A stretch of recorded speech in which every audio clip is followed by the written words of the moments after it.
With me is Chris Roberts-Shaw, the Minister for Policy and Reform. Joining us today to talk about the big debate. This is a big launch you're going to be making now. So, over to you. I mean, the big debate on the future of government, obviously. Yeah, well, I mean, the administration over the last 3 years has been quite understandably preoccupied with getting ourselves back to a balanced current account, and we're almost there. So the next big stage now is, okay, where's government of the future going? And what, smaller, leaner, all the things that you've been saying for years? Yeah, absolutely. I mean, I've been trailing the concept of a big debate for some time because there needs to be a big conversation with the people of the Isle of Man about what its government in the future is going to look like. Isn't this really Roman Coman that's been out there already, hearing what people want to hear and then acting upon it? No, I mean, Roman Coman to some extent was successful, but this goes much deeper. This goes to the core of what government is, what its services are, and how it engages with the people. There'll be three elements to the debate. The first will be smaller, smarter government and all the implications that emanate from that. And then the second part of the debate, and it leading in very much from that first part, will be focusing on the individual families and communities to make sure that government delivery is better for them. And then the third part of the debate is modernising the welfare state, and that will lock into all the work we've been doing with CI65 and others. So it's a full engagement. It will take a number of forms. It will take the form of meetings around the island, north, south, east, west, as many as we find people want us to have. There'll be a Facebook page, there'll be Twitter, there'll be a website, there'll be conversations and discussions with you, with the other media people, and how long it goes on depends on how long it takes us to try to arrive at conclusions with the people of the island. I mean, I say this all the time as well. You know what people want at the end of the day. They want the best for the least, don't they? They want a great... So do we. Yes, but we're in a low tax area, but delivering, in your words from the government quite often, it's looking at the UK, everything they get there, we want over here, but obviously they pay more taxes and that sort of thing. Yes, I think before I try to answer, it's important to make the point that we're not alone in trying to understand how government has got to be fit for the future, because the challenges that we face are absolutely enormous. It's been a struggle to get through towards a new balance on the current account, but getting government small enough and fit enough so that it can really deliver the services and protect the vulnerable in the future is going to be a major, major task. And frankly, the way and the size of our government at the moment and the way it functions is thoroughly inadequate. So regardless and whether our tax is higher or lower, those issues are with us.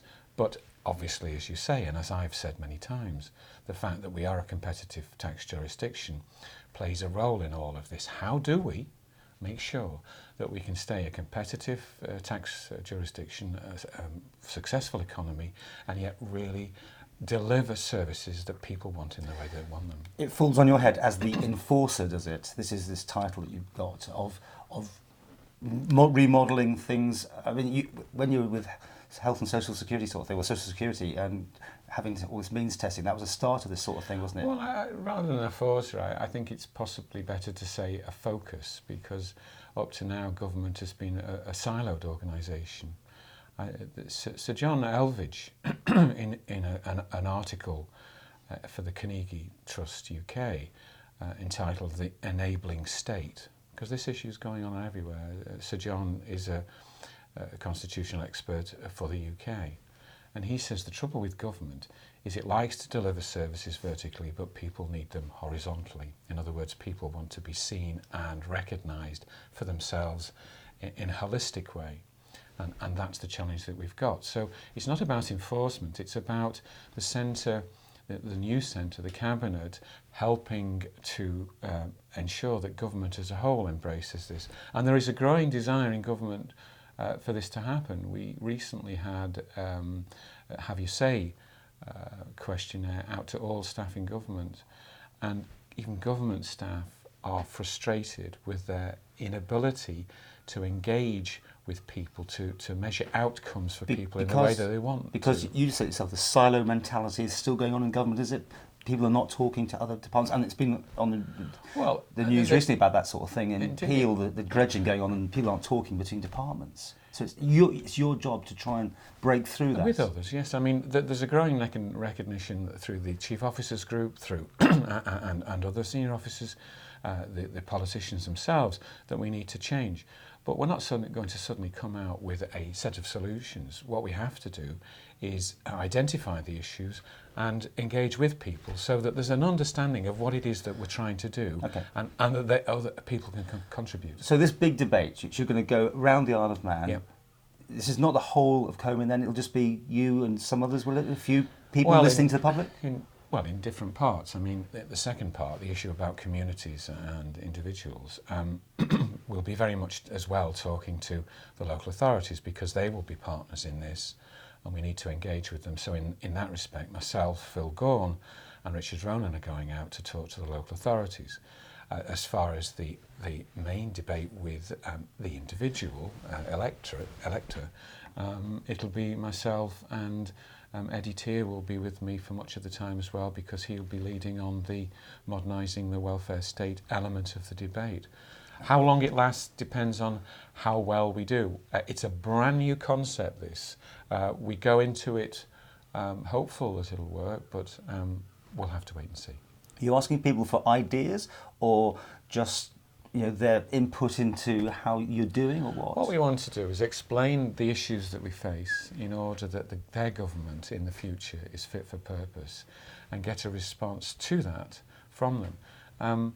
We do hear quite regularly from a number of quite forceful political pundits, really, but now is the time to go out to the people and listen to the quiet majority, and they don't really get a say. If you, for example, take Roman Comyn, what we noticed from that was that we got significant audiences, but it was always, shall we say, the same 10, 12, 15 who had their say and had the, And will this not be any different, though? I mean, no, because we're going to use, in the public meetings, we're going to use something called power votes. So we'll make elements of the presentation, and then each member of the audience get a button? And they can select the answer that they want to choose. Yes. And so the quiet lady in the corner, who really doesn't want to stand up and say something loud and long, will have exactly the same opportunity to express her views as the person in the front who's thumping the desk at us. Yeah. And isn't that the right way for it to be? So this big media blitz you're having today, what are you actually, what's the message? Are you about to do it? You want input now, or what?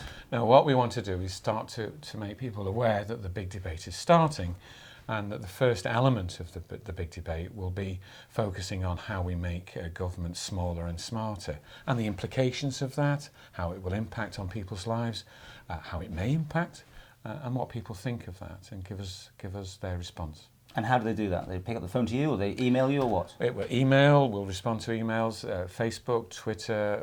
The website will be very helpful, because the website will have, for example, we'll link to this and other things that I've said, articles, think tank papers, a whole range of, of information which will help people focus on the discussions that we're having. And contacting those people who don't seem to have much interest in politics. I'm thinking about now the 16 to 30 maybe, or whatever it is, that younger age that just doesn't seem to really engage with politics. No, that's true, and it's a big challenge for us. Because it's their future, isn't it? I mean, I'm getting on a bit now, and I've always said I came into politics because I wanted to retire as an old fart, knowing that I'd done the right thing for my children and grandchildren, and I'm just another grandfather with that view. How we reach out and get our youngsters to care about their future is going to be a challenge. Hopefully it'll be through this sort of medium, I guess. Well, let's hope. Okay. Let's hope well, so. We'll keep in touch, and we'll obviously cover the events and follow the progress of the big debate. I look forward to engaging with you on it. Thank you, Paul.